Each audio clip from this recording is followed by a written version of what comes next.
We're very happy to have you at Tree House today. We are a democratic party. We have very democratic institutions and mechanisms of resolving any disputes. And today we have agreed that that be done democratically and peacefully and openly and transparently.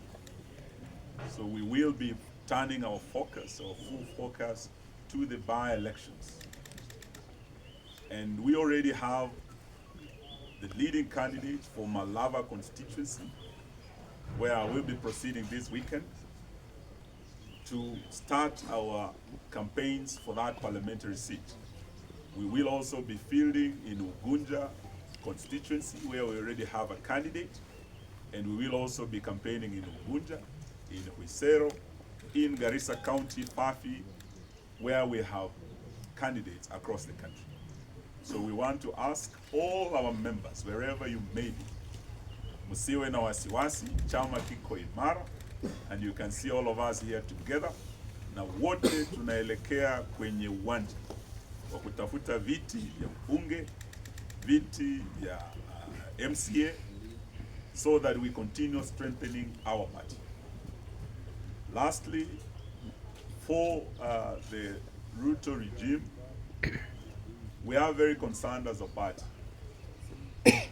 about the issue of auctioning of our strategic national assets. The latest is the Kenya pipeline. We do know that the refinery in Mombasa is already gone. We do know that the port in Mombasa, the port in Lamu, is at an advanced stage. We are also aware that the aborted Adani deals, where they were planning to sell JKA, Ketraco, as well as the Shah deals. There are already efforts to bring back, through the back door, the same fellows. We want them to know that just the way we went to court to challenge them and got Adani out of this country, we will not allow them to bring back Adani through the back door. We'll stay vigilant as the Democratic Action Party. We'll stay on the front line of fighting against corruption, fighting against all these atrocities being committed, the abductions, the enforced disappearances, the extrajudicial killings. This party has been on the front line and will remain so, even as we go to the by-elections, even as we prepare for grassroots elections to strengthen the 5th largest party in the Republic called Dap-K. Thank you very much for coming. Unless you have some questions, we'll take one or two. Yes?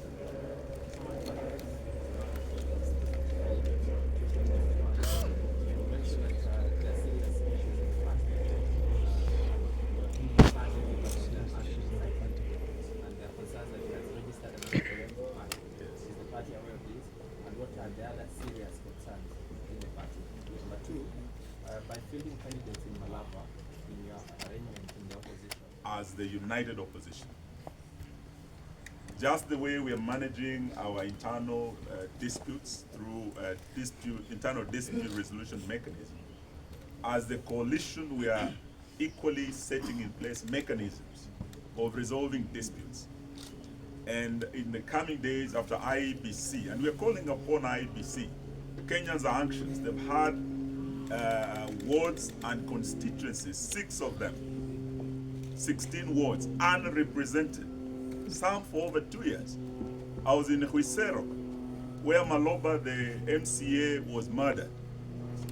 In 2023, up to now, Kisa East has not had an MCA.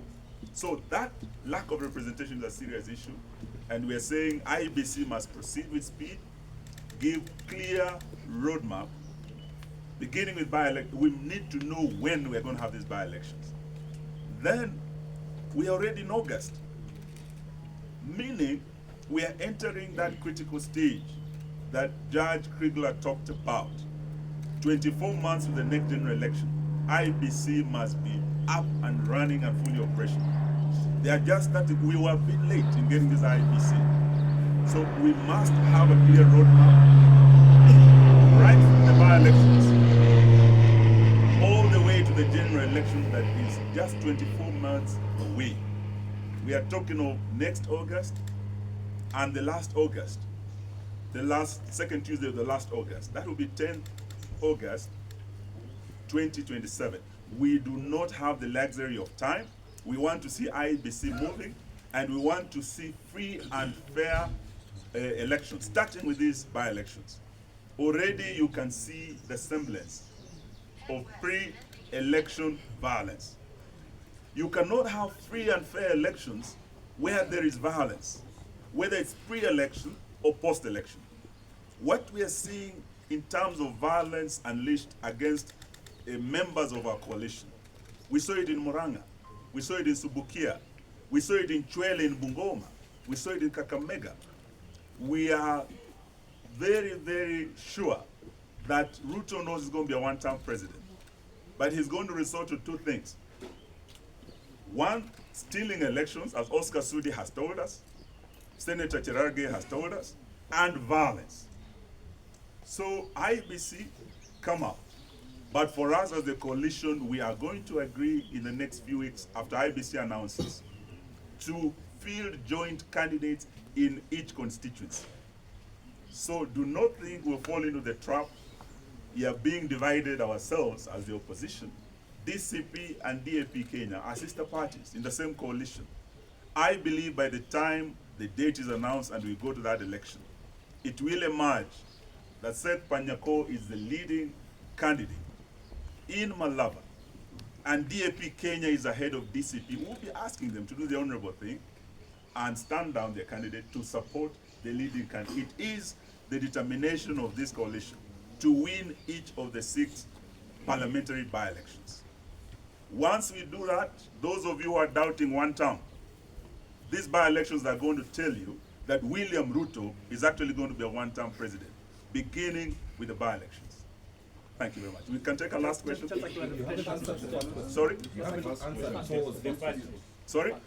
Emmanuel To's first question. Yes. About the report. The disputes in the party. I Yes. think we had already answered that in our statement, that we have received petitions, including against myself, yours truly, the party leader, Governor Natembeya, my deputy, the chairman here, and others. So we have a mechanism of dispute resolution. So we are telling our members and supporters not to be troubled. We are handling these things, and we'll be able to resolve these disputes. Yes? Maybe one question. My name is Teacher Josephine from TV47. Yes. One question to you. Probably, do you feel as if your position as the party leader from the UK is being challenged by the likes of Governor Natembeya? I don't feel threatened at all. We are a democratic party. In fact, we have said anyone who wishes to run for any seat in our party is free to do so. And we have space and mechanisms to resolve any dispute. So there's nothing we can't handle, because we are seasoned and we can chew gum and scale the stairs at the same time. We can do it. So we're not worried at all. Just to clarify, we are going to have our next meeting in the next 2 weeks. Yes. Can you speak to the concerns or reports that the third deputy party leader Yes. has registered another political party? That is one of the petitions that have been brought. We have said our NEC will appoint that team that will now resolve those disputes internally. Because we've heard of a party called CORD. If there is evidence that he has registered that and maybe promoted the ideas of a party other than the party that elected him, the consequences are clear legally. But that is not for us to speculate. It is for the team that the NEC would appoint to resolve. And that will be a quasi-judicial body that anyone mentioned adversely, including myself and the national chair, will have an opportunity to appear before that body and to clear the air, to clear the names, and for us to proceed together. Otherwise, those of you who are celebrating that maybe DAP Kenya might split, mutangoja sana, it's not going to happen. We are a very united party.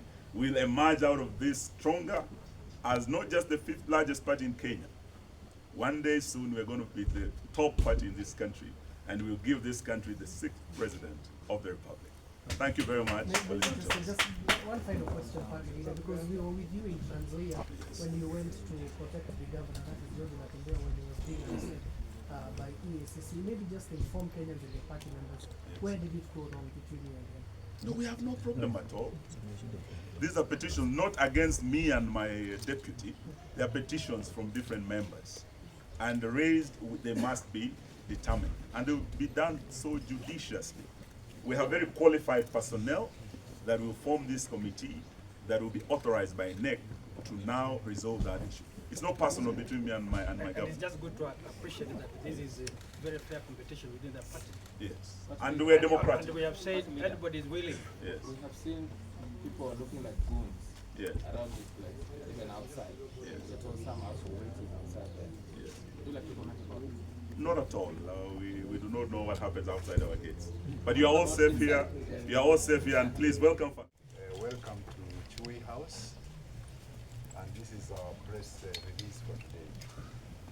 We have today held a National Management Committee meeting to deliberate on matters raised by some members of the National Executive Council, who then proceeded to issue petition to the Secretary General to give notice for a meeting of the National Executive Council and the National General Council, Governing Council, to change the party constitution, change party leadership structures, among other requests. There are also other petitions that cast doubt on the eligibility of some members of the party. Two, a petition was also received requesting for the removal of the party leader and some members of the National Executive Council. A petition was also received petitioning for the removal of the third deputy party leader. In view of all the above, the National Management Committee has deliberated and found that there is therefore a serious dispute between members of the party. Can I repeat that? In view of the above, the National Management Committee has deliberated and found that there is therefore a serious dispute between members of the party.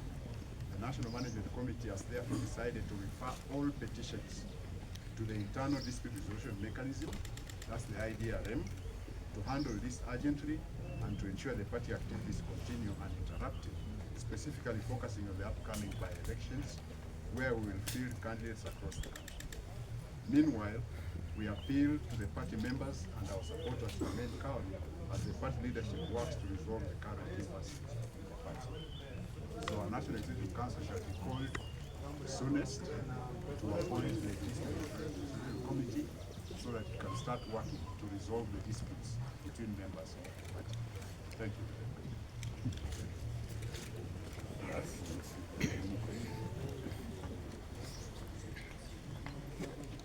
Asanteni sana, Mungu awabariki.